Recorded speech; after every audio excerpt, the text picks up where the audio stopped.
फिर निवेदन करूंगा, दुनिया में ऐसा कोई समस्या नहीं जिस समस्या का कोई निदान नहीं। हर समस्या का निदान है, पर निदान किसी दूसरे के पास नहीं, निदान केवल मेरे भोले नाथ के पास में है। आपको अगर किसी समस्या का सफल आनंद चाहिए तो शंकर की शरण में जाओ। आपको सीहोर आने की भी जरूरत नहीं है, आपको हमसे मिलने की जरूरत नहीं है, आपको पंडित प्रदीप मिश्रा के पास नहीं आना, आपको किसी बाबा जोगी के पास नहीं जाना, आपको किसी के बेल भभूति लेने नहीं जाना, आपको तो शिव के पास जाना। जो शंकर की वस्तु है उसको स्वीकार करो, बस शंकर की वस्तु को स्वीकारिए।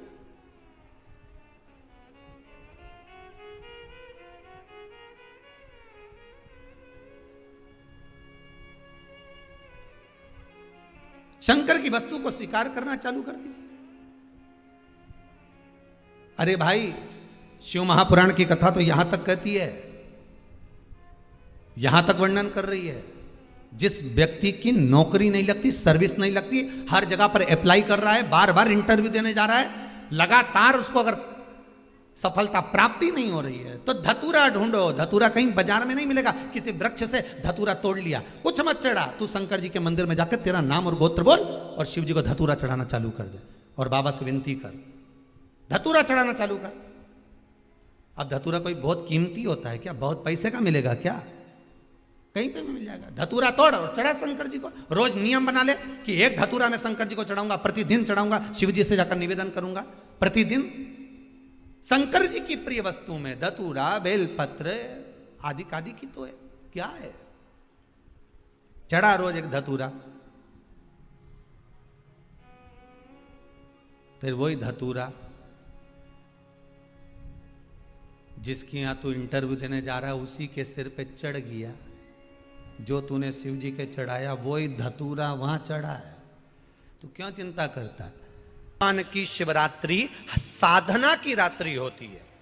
शंकर भगवान की शिवरात्रि एक आराधना की रात्रि होती है।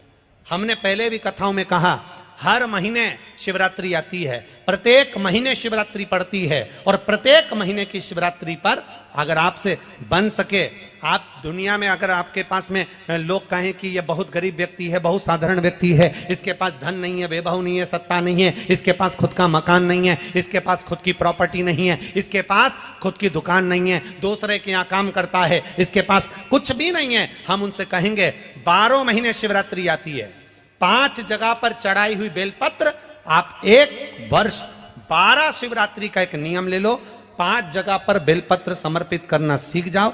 एक बेलपत्र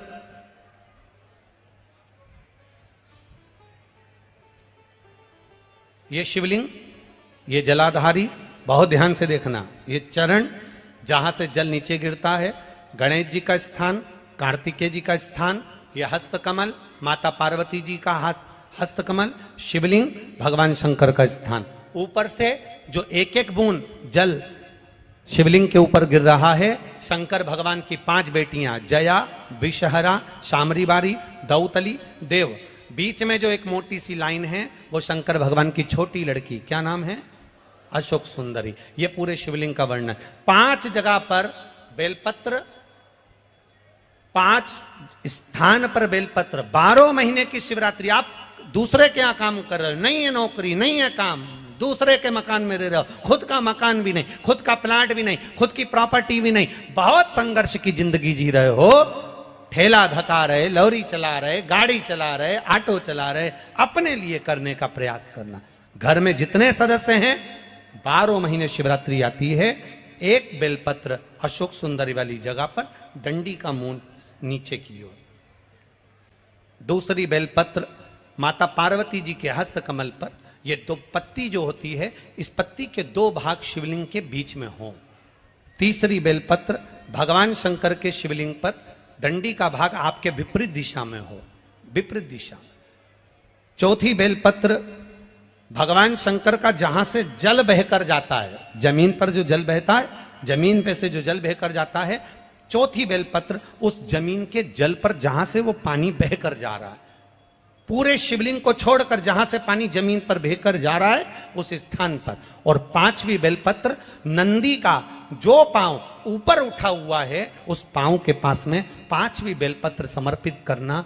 एक शिवरात्रि से लेकर 12 शिवरात्रि जो एक वर्ष तक कर लेता है, एक वर्ष अपनी कड़ी मेहनत के साथ में मेहनत पूरी करना, और ये 5 बेलपत्र हर महीने जो शिवरात्रि आती है उस पे समर्पित करना प्रारंभ कर दीजिए और मेहनत करना प्रारंभ कर दीजिए। आपको आपके कर्म का फल मिलेगा। साल भर के अंदर आप अच्छे बनकर बैठ सकते हैं। के महीने में पूर्णिमा से पूर्णिमा के बीच में जो सोमवार पड़े, प्रदोष पड़े, शिवरात्रि पड़े, प्रयास करना। अगर बहुत कष्ट की जिंदगी चल रही हो तो शिवरात्रि, प्रदोष और जितने सोमवार पड़ रहे हो कार्तिक में 4-5 जो सोमवार पड़े, उसमें एक बेलपत्र अशोक सुंदरी वाली जगह पर और शमी पत्र देवाधिदेव महादेव के ऊपर, ये 2 जगह पर अवश्य चढ़ा। एक महीने में जितने सोमवार पड़ जाएं और प्रदोष पड़े और मासिक शिवरात्रि पड़े, उसमें अवश्य चढ़ा। बेलपत्र कहाँ चढ़ाना है? जम के बोलो जरा। अशोक सुंदरी की जगह पर। और शमी पत्र कहाँ चढ़ाना है? देव अधिदेव महादेव के ऊपर। एक बार चढ़ाकर देखो, आपके जीवन का जो आनंद है, जो अपने हृदय की कामनाएं हैं, अपने हृदय के भाव हैं। कार्तिक का जो महीना है भगवान षडानंद कार्तिकेय जी के लिए मूल है। इस षडानंद कार्तिकेय जी ने जब तारकासुर का संहार किया था, तारकासुर को जब मार दिया था, तो 33 कोटि देवताओं ने षडानंद कार्तिकेय जी को वर प्रदान किया।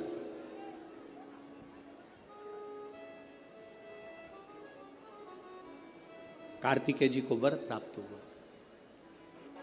तो लक्ष्मी जी ने और भगवान नारायण ने षडानंद कार्तिकेय जी से कहा, ए स्कंद देव, ए कार्तिकेय, कार्तिक के महीने में जो दीप दान करता है उसके घर में कभी संपदा की कमी नहीं आती है। कार्तिक महीने के दीपदान की महत्वता जैसे ही लक्ष्मी और नारायण ने कही, तब ब्रह्मदेव प्रकट हुए और देवाधिदेव महादेव प्रकट हुए माँ पार्वती के साथ में, और ब्रह्मा जी प्रकट हुए माँ ब्रह्माणी के साथ में। उन्होंने वर प्रदान कर दिया। षडानंद कार्तिकेय भूलवश भी अगर कोई बेलपत्र और शमी पत्र दोनों एक साथ आपकी बहन अशोक सुंदरी और आपके पिता देवाधिदेव महादेव को शमी पत्र जो समर्पित कर देगा, षडानंद कार्तिकेय इस कार्तिक के महीने में देवाधिदेव महादेव कहते हैं उसके यहां कुबेर का भंडार शिव भर देते हैं। एक शमी पत्र, फिर समझिएगा, ये जो बेलपत्र है ये आप समर्पित करेंगे अशोक सुंदरी वाली जगह पर। कहाँ समर्पित करेंगे? अशोक सुंदरी की जगह। और शमी पत्र आप समर्पित करेंगे देवाधिदेव महादेव के ऊपर। बस इसमें एक चीज का स्मरण अपने को करना है, जब अपन अशोक सुंदरी की जगह पर बेलपत्र चढ़ाएंगे तो ये डंडी का जो मुख है ये महादेव के जो खाली स्थान है, खाली वाली जगह, उसे ओर होगा। शमी पत्र की जो डंडी का मुख है इसी की ओर, जिस ओर तुमने बेलपत्र चढ़ाया है उसी ओर शमी पत्र की भी डंडी का मुख उसी ओर होगा। जहां पर आप बेलपत्र की डंडी का मुख रख रहे हैं उसी ओर शमी पत्र की डंडी का भी मुख उसी ओर होगा। तो देवाधिदेव महादेव, भगवान शंकर, माँ जगत जननी जगदम्बा, श्री ब्रह्मदेव, पहले के जमाने में लड़की की शादी करते थे ना तो बहुत बड़ा परिवार देखते थे। क्यों नहीं मेरी हरियाणा की जीजी हो, सही है कि गलत है? जम के तो बोलो जरा, सही है ना? पहले जब ब्याह करते थे, शादी करते थे तो बड़ा परिवार देखते थे। कितनी बुआ? तो के 4-6 बुआ हैं। अच्छा, हाँ। कितने मामा? के 3-4 मामा हैं। चलो बहुत बढ़िया। काका ससुर के 5, बहुत जोड़ दो। लड़के के ताऊ के 3 ताऊ हैं, बहुत बढ़िया। मौसी 4 मौसियाँ हैं, 4 मौसा है, नाना नानी है, परिवार है, मामा काका बुआ सबको देखकर, बड़ा परिवार देखकर बेटी का ब्याह करते थे। क्यों करते थे? कि बेटी की जिंदगी में थोड़ा सा भी दुख आए ना तो वो अपने दुख को किसी से कह दे। कहेगी ना तो मन हल्का हो जाएगा, मन हल्का हो जाएगा ना तो फिर वो गलत कदम नहीं उठाएगी, मरने की नहीं सोचेगी, किसी ना किसी को अपने दिल की बात तो कह देगी। इसलिए पहले के जमाने में बड़ा परिवार देखते थे, बहुत बड़ा परिवार देखते थे। आज के जमाने में नया फैशन आ गया, परिवार छोटा देखा जाता है। कितने लोग हैं, सास ससुर रहेंगे, लड़का रहेगा, लड़के की एक बहन रहेगी और लड़के का एक भाई रहेगा। और राम, इतना बड़ा परिवार। छोटा देखो, फिर छोटा देखा, कौन कौन है? सास ससुर है, लड़का है और लड़के की बहन है और कोई नहीं। अच्छा, और देखो, फिर देखा तो कहे केवल ससुर है, लड़का है, ना बहन है, ना सास है। कहा बस यहीं पक्का कर दो, क्योंकि इतने सारे को कौन झेलेगा। विचार,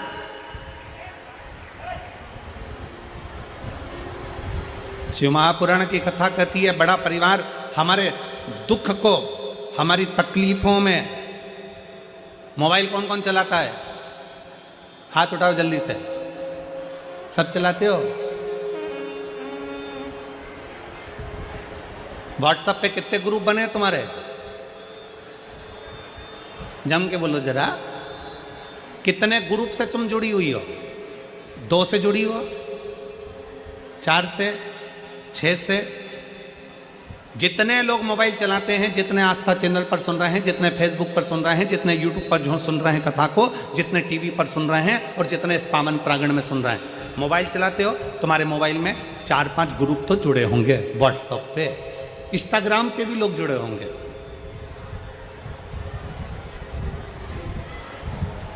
मोबाइल में नंबर भी बहुत सारे होंगे, फिर भी हम छोटे से छोटे नंबर ले लें तो भी तुम्हारे मोबाइल में लगभग 1000 नंबर तो जुड़े ही होंगे। बोलो सही है कि गलत है? जम के बोलो जरा। इंस्टाग्राम पे भी 200-500 लोग तो जुड़े होंगे, फेसबुक पर भी लगभग 200-400 लोग तो जुड़े होंगे। बोलते जाओ, सही है कि गलत है?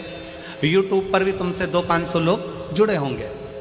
अब दिन भर तुमने समय दिया अपने मोबाइल को, अपने व्हाट्सएप के मित्रों को, अपने फेसबुक के मित्रों को, अपने इंस्टाग्राम के मित्रों को दिन भर समय दिया। सवेरे से ऐसा करते करते 2022 चले गया, 2023 चले गया और धीरे धीरे 2024 चले गए। 2025 आ जाएगा, वो भी चले जाएगा 2026। और मालूम पड़े एक दिन, मालूम पड़े कोई एक्सीडेंट हो गया, एक्सीडेंट में तुम हॉस्पिटल चले गए, हॉस्पिटल चले गए तो किसी तुम्हारे चाहने वाले ने व्हाट्सएप पर डाल भी दिया कि श्रीमान का एक्सीडेंट हो गया है और उसको बहुत तकलीफ है, बहुत कष्ट में है, और व्हाट्सएप पे डाल दिया। अब जितने लोग तुम्हारे व्हाट्सएप पर जुड़े थे, जितने लोग तुम्हारे इंस्टाग्राम पर जुड़े थे, जितने लोग तुम्हारे फेसबुक पर जुड़े थे, जितने लोग तुम्हारे यूट्यूब पर जुड़े थे, उसमें से अगर 5 लोग भी तुमको हॉस्पिटल में देखने आ जाएं,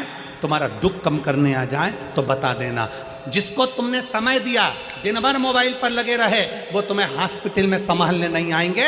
पर जो घर की पत्नी थी, जो घर के बच्चे थे, जो घर में रहने वाले परिवार के सदस्य थे, उनको 1 मिनट का समय नहीं दिया। तुम्हारी दुख की घड़ी में तुम्हें उठाकर हॉस्पिटल भी वही लेकर जाएंगे और तुम्हें दिन रात एक वही करेंगे और संभालेंगे भी। तुम्हें कोई दूसरा नहीं संभालेगा। अपने परिवार को तुमने समय नहीं दिया, दूसरे को समय दिया, दूसरे को समय दिया, उसने नहीं संभाला। पर परिवार के व्यक्ति को समय देते तो वो संभाल लेते, वो संभाल। और मैंने तेरे ही भरोसे बाबा, तेरे ही भरोसे हवा बिच उड़ती जावांगी, बाबा डोर हत्तो छड़ीना मैं कटी जावांगी भोले मैं तेरी पतंग शंभो मैं तेरी पतंग हवा बिच उड़ती जावांगी बाबा डोर हत्तो छड़ीना मैं कटी। 7 वारों में एक बार और है और वो हमारा जम के बोलो जम के परिवार, उसको समय दीजिए थोड़ा।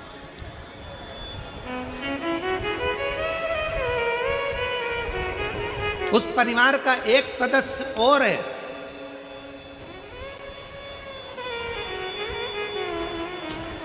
घर में माँ है, पिता है, पत्नी है, पति है, बच्चे हैं, कुटुंब है,